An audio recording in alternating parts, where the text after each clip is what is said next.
हिंदू धर्म को अपना लें, सनातन को अपना लें, अमेरिका का भी उत्कर्ष होगा। ये एक अन्याय है, ये एक अपराध है, ये नरकों में जगह नहीं मिलेगा ऐसे लोगों को। उनकी बुद्धि ओछी मानसिकता कहें। देखिए, अमेरिका के उपराष्ट्रपति जेडी वेंस ने जो कहा है बहुत ही दुर्भाग्यपूर्ण है, क्योंकि आज संपूर्ण विश्व सनातन की तरफ, हिंदू की तरफ बढ़ा जा रहा है। क्योंकि सबको पता है कि अगर चाहे राष्ट्र का उत्कर्ष हो, चाहे स्वयं का उत्कर्ष हो, कहीं संभव है तो वो सनातन धर्म में। कुछ दिन पूर्व आपदा आया विश्व स्तर पर, जिसको कोरोना नाम दिया गया। उसने साबित कर दिया कि सनातन और हिंदू धर्म की जो परंपरा थी, जो उनकी संस्कृति है, अगर बचा सकता आपदाओं से, विपदाओं से, तो केवल सनातन हिंदू धर्म ही बचा सकता है। ऐसी स्थिति में जेडी वेंस का कहना कि हम अपने बच्चों को ईसाई धर्म के अनुसार पाल रहे हैं और हमारी पत्नी से भी अपेक्षा है कि वो ईसाई धर्म स्वीकार करें, ये बहुत दुर्भाग्यपूर्ण है। जेडी वेंस को हिंदू धर्म स्वीकार कर लेना चाहिए, जिससे आने वाले समय में उनका भी उत्कर्ष होगा और उनके बच्चों का भी उत्कर्ष होगा और राष्ट्र का भी उत्कर्ष होगा। जिस तरह से अमेरिका के अंदर उथल पुथल मचा हुआ है, इसका सबसे बड़ा उदाहरण है कि उनके यहाँ आपसी मतभेद है। हिंदू धर्म को अपना लें, सनातन को अपना लें, अमेरिका का भी उत्कर्ष होगा। अन्यथा अमेरिका जो उत्कर्ष के ऊपर बढ़ रहा था, अब वो निचले स्तर पे आ रहा।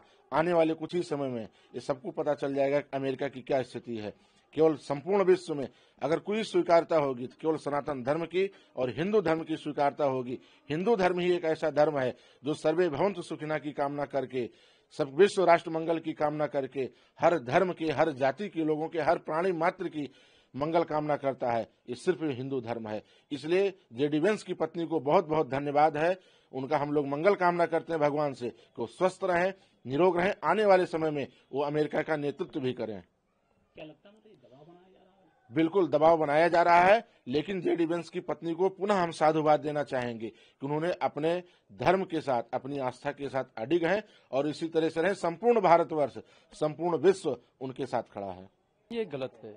हम हिंदू हैं तो हम अपने धर्म में सुखी हैं और अपने धर्म का पालन चाहिए करना।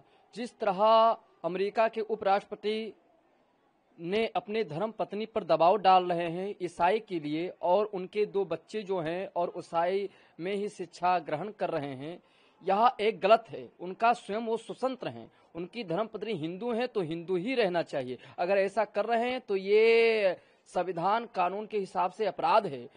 जो जिस धर्म का है उसको उसी धर्म में होना चाहिए, दूसरे धर्म में लाना, उन पे दबाव करना यह गलत है। क्योंकि कोई भी पुस्तक हो, जितने भी ग्रंथ हैं, जितने भी बाइबल हो, चाहे कुरान हो, किसी में यह उल्लेख नहीं है कि आप किसी के धर्म को जबरदस्ती आप धर्मांतरण के लिए कहो, दबाव दो। दबाव देना एक अपराध की श्रेणी में होता है। अगर उषा जी की मन में इच्छा होती तो वो ईसाई में जा सकती थी, मगर जब उनकी इच्छा नहीं है तो उपराष्ट्रपति अगर अमेरिका के वो दबाव डाल रहे हैं तो यह गलत है। उनको सोच विचार करना चाहिए। ये तो पागलपन का एक दौरा है उनके अंदर, जो अपने धर्म हो करके दूसरे धर्म में दबाव डाल रहे हैं। या क्या है, वो सार्वजनिक मंच पर ऐसी उन्होंने इच्छा जाहिर किया है। ये साधु संत हम लोग विरोध कर रहे हैं। ये एक अन्याय है, ये एक अपराध है, ये नरकों में जगह नहीं मिलेगा ऐसे लोगों को जो अपने परिवार की खुशी नहीं देखना चाहते हैं। अपने बाल बच्चे जो सनातनी हिंदू हैं उनको ईसाइयों में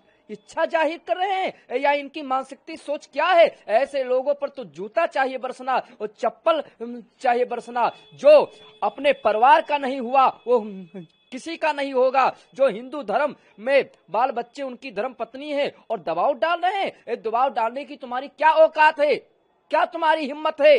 जो जिस धर्म का है उसी धर्म में होना चाहिए। ऐसा करना अपराध है, ऐसे लोगों पर दंड होना चाहिए। देखिए, अमेरिका के उपराष्ट्रपति जेडी वेंस का यह वक्तव्य अत्यंत निंदनीय है, दुखद है, दुर्भाग्यपूर्ण है। एक तो भारतीय होने के नाते, हिंदू होने के नाते उसके ऊपर जो दबाव बनाया जा रहा है, जो अपने पत्नी उषा के ऊपर जो दबाव बना रहे हैं, वो नितांत असत्य है, निराधार है। स्वधर्म निधनो श्रेय पर धर्मो भयावह। अपना धर्म ही जो है श्रेयस्कर होता है, कल्याणकारी होता है। दूसरे का धर्म जो है वो भयावह होता है। तो मैं उन्हें निवेदन करूंगा कि आप इस गीता के लाइन को स्मरण करिए और अपने ही पथ पे चलिए। किसी को इस प्रकार से भारतीय और हिंदू होने के नाते उस पर दबाव बना करके इस प्रकार धर्मांतरण कराने का जो आपका कुचक्र है, यह अत्यंत निंदनीय है, दुखद है। इसकी जितनी निंदा की जाए उतना कम है। उनकी बुद्धि ओछी मानसिकता के हैं, वो इस प्रकार से जो है अपनी पावर को जो दिखाना चाहते हैं वह भी दुर्भाग्यपूर्ण है। आज आपके हाथ में सत्ता है, कल किसी अन्य के हाथ में रहेगा और आप अपने बच्चे को, अपने पत्नी के ऊपर दबाव नहीं बना सकते हैं। ये संविधान के खिलाफ है, ये आप व्यक्ति की अभिव्यक्ति की आजादी के खिलाफ है। आप एक तरफ जो है इस तरह से आप कर रहे हो, भारतीय होने के नाते यह अत्यंत निंदनीय है। इनके ऊपर कठोर कार्रवाई होनी चाहिए। मैं वहां के राष्ट्रपति से मांग करूंगा कि किसी भी व्यक्ति की अभिव्यक्ति की आजादी पर इस प्रकार से प्रहार करना दुर्भाग्यपूर्ण है।